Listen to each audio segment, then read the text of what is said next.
ఆంధ్రుల రాజధాని, దేవతల రాజధాని ఇప్పుడు నీట మునిగింది. గతంలో చిన్నపాటి వర్షానికే రాజధాని ప్రాంతంలో వర్షపు నీరు చేరితే, నిన్న పడిన వర్షానికి ఏకంగా ఐకానిక్ టవర్స్ ఎక్కడైతే నిర్మిస్తున్నారో, ఆ ప్రాంతం అంతా కూడా నీట మునిగింది.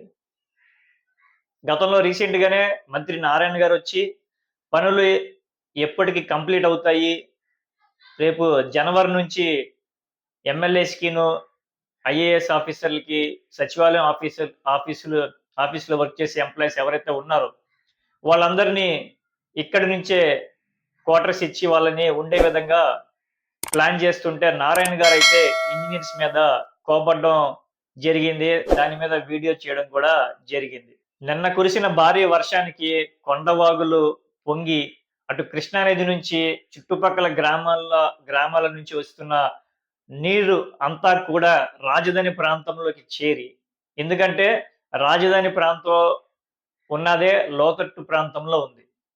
సో, అక్కడ మొత్తం వాటర్ అంతా చేరిపోయి పనులకు ఇబ్బంది కలిగిస్తుంటే, ఆల్రెడీ మొన్న మేలో పడిన వర్షానికి ఐకానిక్ టవర్స్ మునిగిపోతే, మే నుంచి అంటే ఆగస్టు వరకు కూడా ఆ వాటర్‌ని మళ్ళీ తోడుతూ కొంచెం తగ్గిందిరా అయ్యా అనుకుంటుంటే, మళ్ళీ ఇప్పుడు గత 4, 5 రోజుల నుంచి భారీ వర్షాలు ఆంధ్రప్రదేశ్‌లో పడుతుంటే, ఆ తోడిన వాటర్ తోడగా మళ్ళీ వర్షపు నీళ్లు వచ్చి మళ్ళీ ఐకానిక్ టవర్స్ ఈసారి మునిగిపోయాయి అంటే, ఒకసారి ఆలోచించండి. ఎటువంటి ప్రాంతంలో ఆంధ్రుల రాజధాని నిర్మిస్తున్నారు అనేది ఒకసారి ఆలోచన చేయాల్సిన విషయం. మీరు విజువల్స్ చూస్తూనే ఉంటారు. ఇది రీసెంట్‌గా తీసిన విజువల్స్. ఇవి అన్ని ఛానెల్స్‌లో వస్తున్నాయి. ఒక పచ్చ ఛానెల్స్‌లో తప్ప.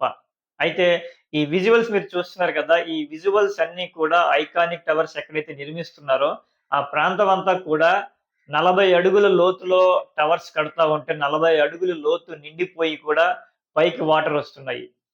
ఈ వాటర్‌ని తోడే కార్యక్రమం గత మే నెల నుంచి కంటిన్యూ చేస్తున్నారు.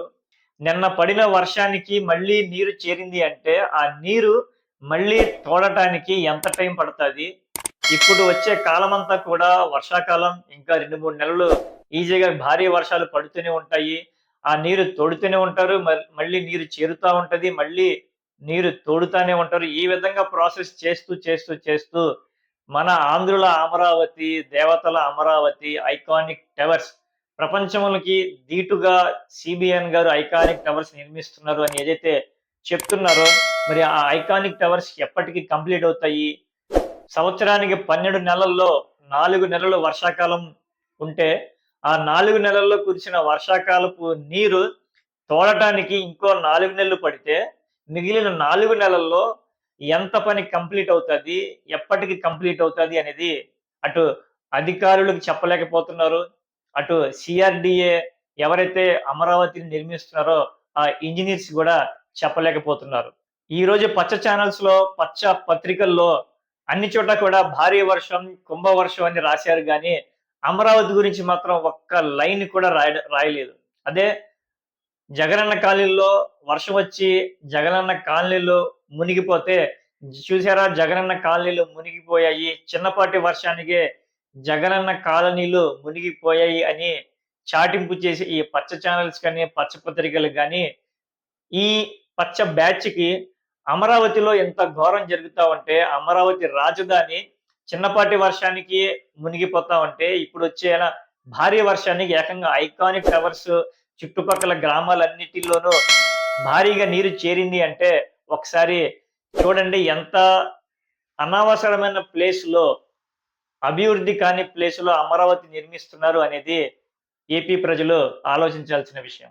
ఇంకాస్త డీటెయిల్‌గా మనం లోతుగా వెళ్తే, ఈ అమరావతి రాజధాని కన్‌స్ట్రక్షన్ అనేది కాంట్రాక్టర్లకి, ఇంకా ఎవరైతే ఈ కూటమి ప్రభుత్వానికి డబ్బు సమకూర్చే విధంగా, ముడుపులు సమకూర్చే విధంగా ఈ అమరావతి రాజధాని కన్‌స్ట్రక్షన్ కనిపిస్తుంది తప్ప, ఎక్కడా కూడా అమరావతి రాజధాని పనులు శరవేగంగా జరుగుతున్నాయి అనే దానికి ఎక్కడా గూడా నిర్ధారణ గాని, ఎవిడెన్స్ గాని మీకు కనబడదు. కావాలంటే మీరు వెళ్లి మీ అంతట మీరే అమరావతిలో ప్రెజెంట్ సిట్యుయేషన్ ఎలా ఉందనేది ఒకసారి మీరే గమనించండి. నేను చెప్తున్న మాటలు గాని, న్యూస్‌లో వస్తున్న మాటలు గాని ఏది పట్టించుకోకుండగా మీకు బాధ్యత ఉంటే మీరు డైరెక్ట్‌గా వెళ్లి అమరావతిలో ఏం జరుగుతుంది?